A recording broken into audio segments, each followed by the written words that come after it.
malam buat teman-teman semua, dan juga terima kasih untuk Bapak dosen yang telah memberikan kesempatan kepada kelompok kami untuk membahas bab 9 yang berjudul pengelolaan waktu. Kami kelompok 2 beranggotakan 7 orang, Anggika Pratama, Permesi Regar, Christina, Rospita, Ahmad, Eka, dan Rainer Jones Morrisby. Waktu adalah suatu keadaan atau kesempatan yang dimiliki oleh seseorang dalam hidupnya untuk mencapai tujuan tertentu. Dalam bahasa Yunani, ada 3 istilah yang berkaitan dengan waktu. Yang pertama adalah hora, artinya jangka waktu untuk menentukan kegiatan. Misalnya 5 menit atau 1 jam dan sebagainya. Yang kedua adalah kromos, artinya urutan kegiatan waktunya dapat diukur dengan jam, hari, bulan, tanggal, dan tahun. Yang ketiga adalah kairos, artinya waktu sangat berharga bagi kehidupan karena waktu tidak dapat diputar kembali. Waktu memiliki sifat yang unik karena hal-hal yang pertama adalah waktu tidak dapat diputar ulang atau tidak pernah kembali atau irreversible. Yang kedua, waktu tidak dapat dipindahkan kepada orang lain atau untransferable. Yang ketiga adalah waktu tidak dapat digantikan oleh apapun atau unsubstitutable. Yang keempat, waktu tidak dapat dijual atau dibayar atau unpayable.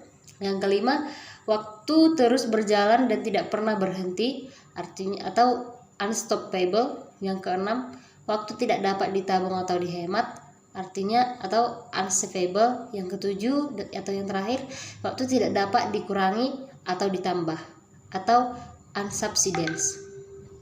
Pengelolaan waktu sendiri artinya adalah pengordinasian dan pengintegrasian sumber daya yang berharga sedemikian rupa sehingga mencapai tujuan yang diharapkan. Dan selanjutnya akan disampaikan oleh teman saya.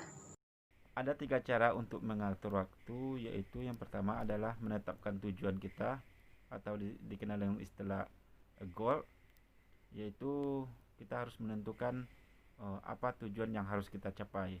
Yang kedua yaitu membuat perencanaan atau planning. Tentunya untuk mencapai tujuan kita itu kita harus membuat perencanaan kita. Bagaimana kita untuk memperoleh atau mencapai satu tujuan kita tersebut. Yang ketiga yaitu melakukan tindakan. Tentunya kita tidak cukup hanya untuk menetapkan tujuan atau membuat perencanaan tanpa ada tindakan. Maka yang nomor 3 ini adalah sangat penting, yaitu melakukan tindakan. Karena apabila kita tidak melakukan tindakan, maka waktu kita akan terbuang sia-sia. Selanjutnya, manfaat pengelolaan waktu, yaitu di sini ada 6 manfaat yang kami sajikan.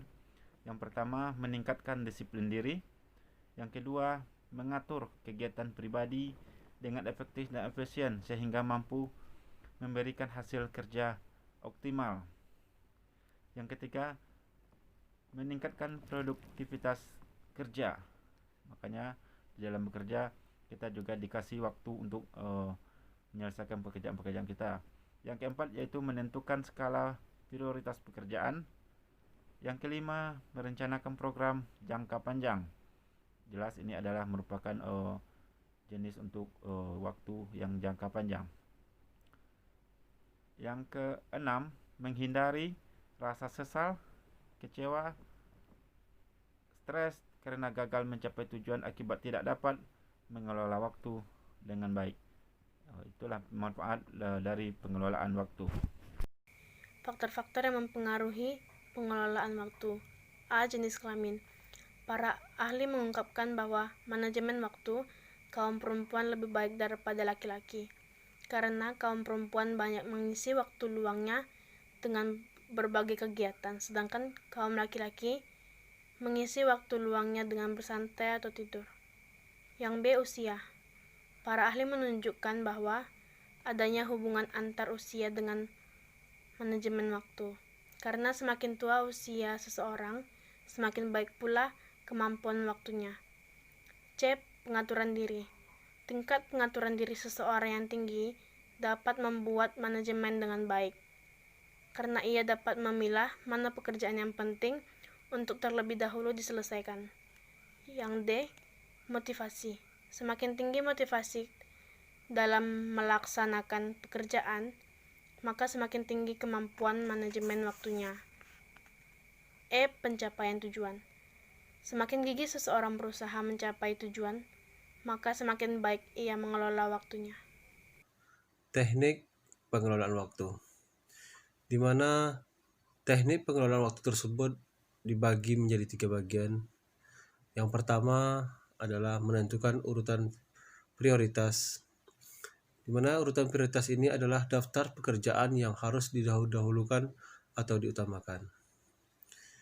Yang kedua, melakukan delegasi, yaitu salah satu upaya mengelola waktu dalam menyelesaikan suatu tugas dan tanggung jawab dengan efektif dan tepat waktu adalah dengan melakukan delegasi, yaitu melimpah sebagian tugas dan pekerjaan kepada orang yang tepat dengan tujuan dan meningkatkan efisiensi waktu kerja dan efektivitas kinerja. Yang ketiga adalah memiliki perilaku asertif, di mana perilaku asertif ini adalah sebagai kemampuan mengekspresikan diri dengan penuh percaya diri secara langsung dengan jujur, jelas, sopan, santun, dan tidak mengganggu hak orang lain. Evaluasi pengelolaan waktu, di mana evaluasi pengelolaan waktu dibagi menjadi 3 bagian. Yang pertama, cara sistematis untuk belajar dari pengalaman-pengalaman yang dimiliki dalam meningkatkan perencanaan yang baik dengan melakukan seleksi yang cermat terhadap alternatif yang akan diambil.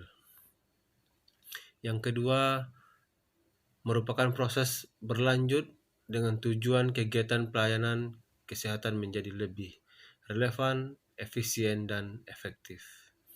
Dan yang ketiga adalah proses menentukan suatu keberhasilan atau mengukur pencapaian suatu tujuan dengan membandingkan terhadap standar atau indikator menggunakan kriteria nilai yang sudah ada. Sekian presentasi pengelolaan waktu dari kelompok kami. Jika ada yang ingin ditanyakan silakan.